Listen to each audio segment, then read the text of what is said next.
El desierto de la muerte, Ciudad Juárez. Desde hace algunos años se están realizando excavaciones en pleno corazón de la Ciudad de México y los resultados arrojan continuamente sorpresas y hallazgos maravillosos y tétricos. Bajo los suelos que separan el Palacio Presidencial y la Catedral han empezado a surgir miles de cráneos y piezas óseas. Son los restos de víctimas sacrificadas en tiempos del Imperio Azteca. Muchos de ellos, según los expertos, pertenecían a niños de entre 4 y 6 años, perfectamente conservados por las condiciones geológicas de esta gruta subterránea. Presidiendo el tétrico escenario, se descubrió una talla de madera erguida, el dios Mictlantecutli. Esta divinidad se presenta con dedos en forma de garras, la cabeza está llena de pequeños agujeros y tiene el hígado expuesto fuera de su cuerpo. Los ojos no se ven o, con precisión, están recubiertos por la piel del rostro. Lo llamaban el Señor de las Sombras y, sobre todos esos cadáveres, esbozaba una enigmática y misteriosa sonrisa. Son los restos de una cultura que aniquilaba a hombres, mujeres y niños en ceremonias que se desarrollaban durante días enteros, rituales en honor de misteriosas divinidades de aspecto aterrador. Junto a esta innegable verdad, el Imperio Azteca desarrolló una civilización poderosísima que asombró a los conquistadores españoles en el siglo XVI. Los imperios. El Imperio Azteca, como otros tantos de América e incluso de Europa, véase la mitografía sobre Roma, por ejemplo, tiene orígenes fabulosos que se imbrican en una genealogía de dioses protectores y sanguinarios a un tiempo. Se supone que los aztecas son en realidad herederos de un cuerpo anterior conocido como el Imperio Tolteca, de difícil cronología que pudo entrar en decadencia en torno al siglo X después de Cristo. Los aztecas dominaron un extenso territorio que se enclavaba especialmente en el actual México y durante unos 200 años fueron amos y señores de aquel espacio privilegiado. Herederos de la sabiduría tolteca, desarrollaron todo un conglomerado de habilidades relacionadas con la medicina, la agricultura, la arquitectura, la escritura, la imaginería, etc.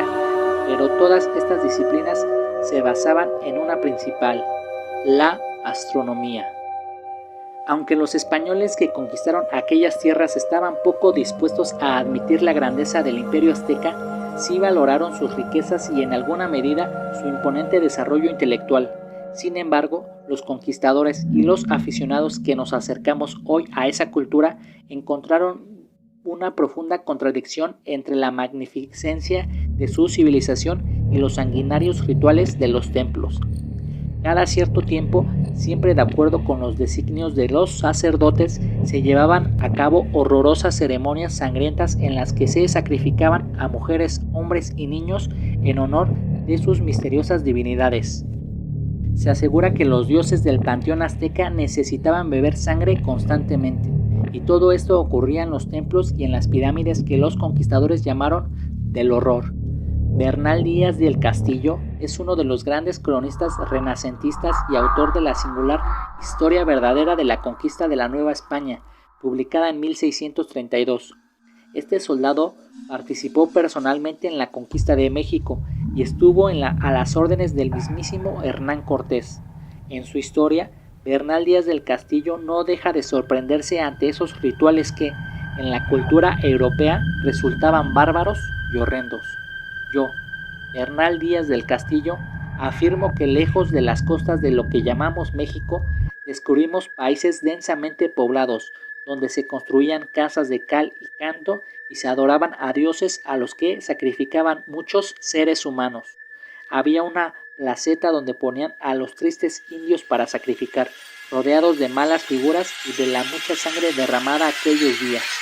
Vimos cosas tan admirables y terribles al mismo tiempo que hoy no sabemos distinguir si eran sueño o realidad.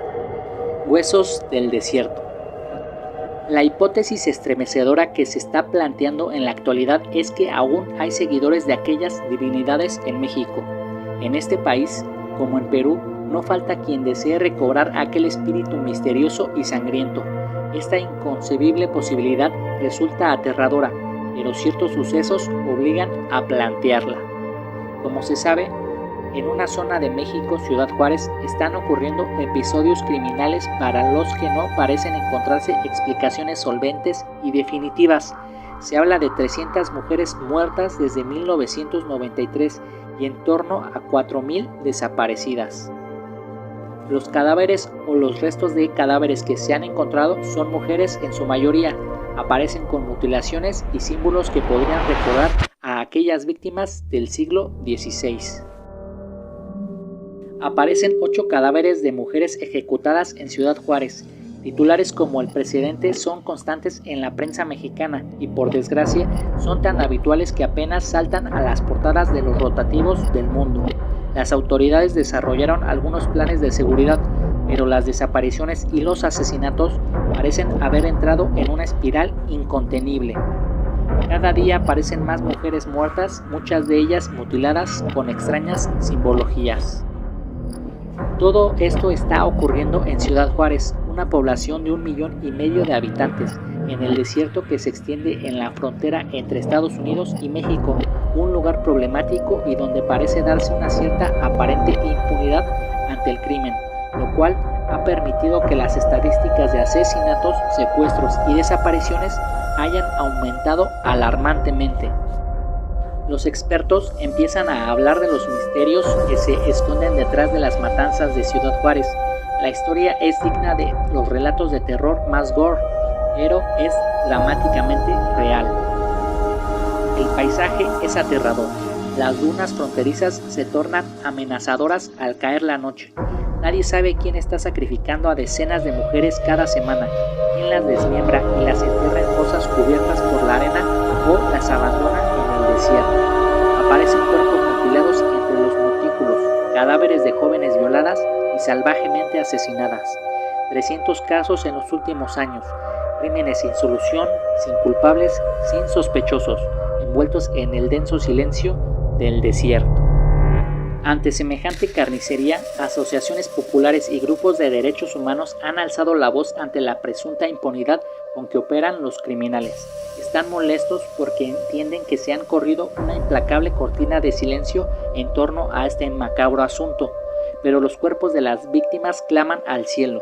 Se encontró una fosa con 11 de ellas. A veces parecen responder a un modelo o canon, y muchas están mutiladas hasta el punto de que algunas les han cambiado el rostro, les han arrancado la piel y les han puesto las caras de otras mujeres.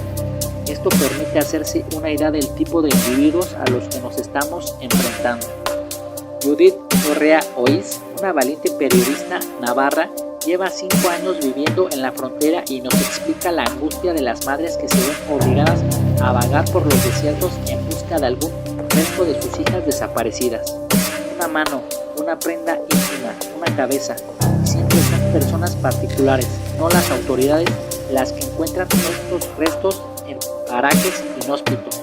Y la estadística sube y sube. Judith ha visto cómo todos los domingos a las 7 de la mañana esas mujeres recorren la ciudad y los contornos buscando los despojos de sus hijas. Van con la esperanza y con el temor de encontrar algo que pudiera pertenecer a sus hijas. De todos los cuerpos y restos que se han descubierto, ninguna ha sido descubierta por las autoridades. Han sido descubiertas por grupos y personas que pasaban por un lugar y descubrieron huesos o restos, nunca por las autoridades. Esther Chávez Cano es la directora de Casa Amiga, una asociación de mujeres que trata de dar voz a esas familias que han perdido a sus hijas en horribles circunstancias. Las chicas, las jovencitas que aparecen muertas, se encuentran en terrenos baldíos, en el desierto, en zonas muy alejadas. Son muy jóvenes, son violadas, torturadas, en muchos casos mutiladas, y eso es diferente a otro tipo de crímenes. Se les cercena el seno derecho y a veces el izquierdo. Es brutal y, aparentemente, eso se lo hacen en vida.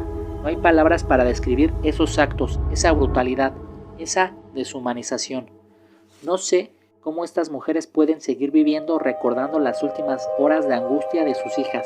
Creo que la muerte fue la salvación para ellas, para descansar. La periodista Judith Torrea explica el desprecio de los criminales y la impasibilidad de las autoridades. Los asesinos no se molestan ni en enterrar a sus víctimas, las arrojan en lugares clave, a veces con una simbología específica, pero las arrojan en barrios pobres o en el desierto. Lo que más llama la atención es que las autoridades enseguida dan un nombre de esos huesos, sin realizar ningún tipo de pruebas científicas y sin buscar el ADN, que es la prueba más fiable. Y enseguida, a los 2 días, por la presión social, encuentran a los culpables, verdaderos chivos expiatorios. Entonces, tampoco se realiza ningún tipo de estudio. ¿Cómo es posible encontrar los nombres de las víctimas y de los culpables sin realizar ningún examen científico? Esa es la cuestión. Efectivamente, esa es la cuestión principal para intentar resolver este puzzle dramático.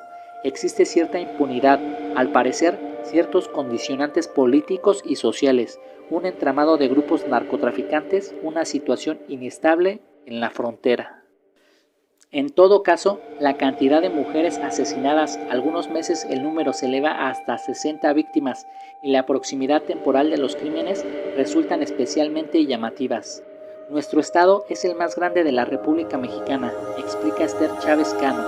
Aquí cabe tu país, Italia y otros países, solo en este estado. La mayor parte es desierto. Entre Ciudad Juárez y Chihuahua, que está a 300 kilómetros, no hay más que 2 o 3 pueblecitos. Los demás es desierto, la arena del desierto. Como la arena se mueve, es difícil encontrar los cuerpos. No se ve nada, apenas se logra verse nada. Solo hay flores en el desierto. Extensiones tremendas, lugares imposibles. Allí no se puede llegar. Y en esas ondeantes y lugares alejados, ahí se encuentran cuerpos.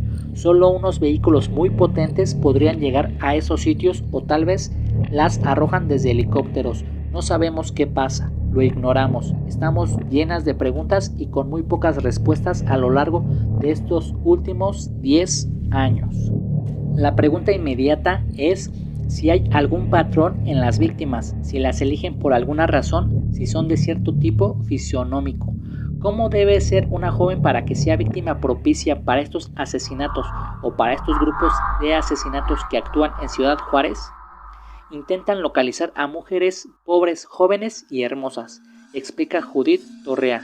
Antes de hacerles todo, las violan, las torturan, las descuartizan, las ocultan. Me imagino e incluso a veces les cambian la ropa y luego las arrojan a las dunas del desierto. Como advertía la directora de la asociación Casa Amiga, todo son preguntas. Quizá Robert Ressler, experto criminólogo del FBI y asesor en series televisivas como CSI o Expediente X, ofrezca una imagen certera del asunto cuando asegura: yo, ni armado hasta los dientes, atravesaría el desierto de Ciudad Juárez. El rancho de los narcosatánicos. Para explicar esta serie de incomprensibles asesinatos y desapariciones, los expertos, los aficionados y los locos han puesto sobre la mesa incontables teorías: tráfico de órganos, sectas satánicas, grupos de adoradores del sol que pretenden recuperar tiempos de esplendor, asesinos en serie, pervertidos de snuff, narcotraficantes enloquecidos, etc. Esther Chávez asegura que las líneas de investigación oficial en este momento son 5: el tráfico de órganos, la trata de blancas, los actos satánicos, los narcotraficantes y la producción de videos snuff. ¿Quién es? ¿Quién sabe? Todos los expertos e incluso la propia Esther Chávez duda de la hipótesis que pudiera relacionar estos crímenes con el tráfico de órganos. Este delito requería una infraestructura médica muy bien organizada, con muchos medios técnicos y en la que deberían participar médicos, enfermeros, hospitales, etc. Es difícil que tantas personas e instituciones colaboren en un negocio así. Es casi imposible. Por esa razón, la teoría del tráfico de órganos está casi descartada en la actualidad. ¿Y las sectas satánicas? No hace mucho tiempo que la agencia de noticias mexicana Notimex enviaba el siguiente teletipo: narcosatánicos detrás de muertas de Juárez. La noticia sugería que las 300 mujeres asesinadas de Ciudad Juárez, más que un problema de seguridad pública, se debían a la presencia de bandas de traficantes de órganos y grupos narcosatánicos. Al menos eso era lo que afirmaba el legislador federal David Rodríguez Torres. ¿Qué es el narcosatanismo? A finales de la década de 1980, el término narcosatánico se hizo tristemente célebre por un individuo llamado Adolfo de Jesús Constanzo, llamado el narcosatánico de Matamoros. Este enloquecido sujeto era al parecer muy aficionado a los rituales esotéricos y participaba junto a su madre en ceremonias vudús y en ciertos ritos pertenecientes a religiones de origen africano. Según las noticias recogidas en prensa, él era el líder de una secta que asesinó a varios hombres. Su banda se dedicaba al tráfico de marihuana y creía que realizaban ese tipo de negocios prodigiosos por el demonio y que eran invulnerables. Celebraban ritos y asesinaban para protegerse, para que los dioses del infierno les fueran propicios. Él creía que era Satanás quien le protegía a él y a sus secuaces, que era Lucifer quien detenía las balas de la policía. En 1989, en un rancho de Santa Elena, la policía descubre a estos sanguinarios, ve las vasijas con cerebros humanos, sangre, tortugas, arañas, cabeza de cabras, etc. También encontraron 13 cuerpos enterrados en las inmediaciones de este rancho, la mayoría mortalmente mutilados.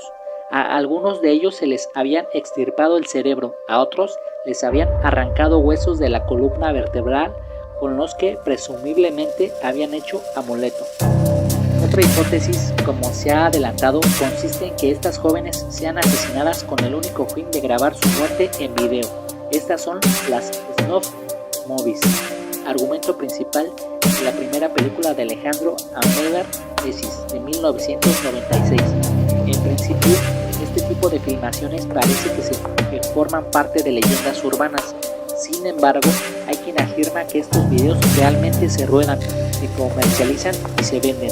Algunos investigadores y responsables judiciales de Ciudad Juárez hablan de la posibilidad de que se rueden en pleno desierto. Santiago Camacho, nuestro experto particular en conspiraciones, recuerda que hace años un director de cine llamado Franz Hernán ofreció una recompensa de $1 millón a quien le mostrara una de esas películas snuff. Nadie presentó material alguno. Sin embargo, se sabe que hay películas en las que se han filmado asesinatos y torturas. Muchos de los asesinos en serie han sido capturados en Estados Unidos con filmaciones de sus propios actos criminales. No las comercializaban, pero las tenían. Se sabe que el Shah de Irán se complacía viendo las películas de torturas de su policía secreta. Sería inocente pensar que este tipo de filmaciones no existe en algunos circuitos muy restringidos y que pueden estar circulando, concluye nuestro compañero. Entonces, ¿no es una leyenda urbana? Pero, si es real, ¿por qué la policía jamás ha desarticulado ninguna banda y por qué no han encontrado material que lo confirme? Al parecer, la parte legendaria del negocio de las snuff movies afecta a la comercialización, es decir, según Santiago Camacho, las películas existen, las películas se ruedan, pero suelen ser para consumo propio de la banda de depravados que se dedica a esas cosas. Y respecto a la posibilidad de que en Ciudad Juárez se estén rodando este tipo de películas, conviene recordar una casualidad sorprendente. El mito y el rumor de la existencia de estas filmaciones nace a principios de los 70 y nace, curiosamente, en esa franja fronteriza de Tijuana, El Paso y Ciudad Juárez. El mito o la realidad de las snuff movies nace precisamente ahí, y la historia se podría remontar aún más atrás, hasta la década de 1950. En esa época, en Tijuana, los americanos pasaban la frontera, secuestraban mujeres y se las llevaban para violarlas al otro lado, en Estados Unidos. Finalmente, para cubrir las hipótesis más factibles, Oscar Maínez, criminalista y forense del estado de Ciudad Juárez, este experto tuvo que abandonar la ciudad, según él, debido a ciertas amenazas más o menos veladas o más o menos explícitas. Maínez no es partidario de la teoría de las sectas satánicas. En su opinión, ante la ausencia de la simbología propia de esos grupúsculos, podría descartarse esa posibilidad. Creo que estamos ante un criminal sexual en serie, un psicópata. Lo más grave para Maynes es que se han dado las condiciones para que este asesino o este grupo de asesinos pueda perpetuar su crimen en la más absoluta impunidad. Estas personalidades psicóticas se pueden dar en cualquier lugar y en cualquier momento. Desgraciadamente se presentaron en Juárez y se presentaron en un ambiente fértil para la impunidad. Si se hubieran presentado en Estados Unidos o en España con una policía científica profesional, esto no habría llegado hasta este punto, porque habrían reconocido el problema y habrían actuado en consecuencia. No habrían negado el problema, ni habrían culpado a la víctima, ni habrían buscado chivos expiatorios. Maynes está persuadido de que todas las hipótesis son válidas en la actualidad por una simple razón, porque no se investiga. Sacrificios rituales en España. Esta terrible historia, que parece tan lejana, no lo es tanto. En España ha habido personas que, en un estado más o menos delirante, creyéndose imbuidos de poderes divinos o atacando órdenes de supuestos demonios, en grupos sectarios o solos han practicado el sacrificio ritual. En un breve listado de casos será suficiente para comprender que esas ceremonias sangrientas también se realizan aquí. Álvaro Bustos, exmiembro del grupo musical Trébol, fue detenido en Córdoba en enero de 1987 tras confesarse autor de la muerte de su padre, Manuel Bustos.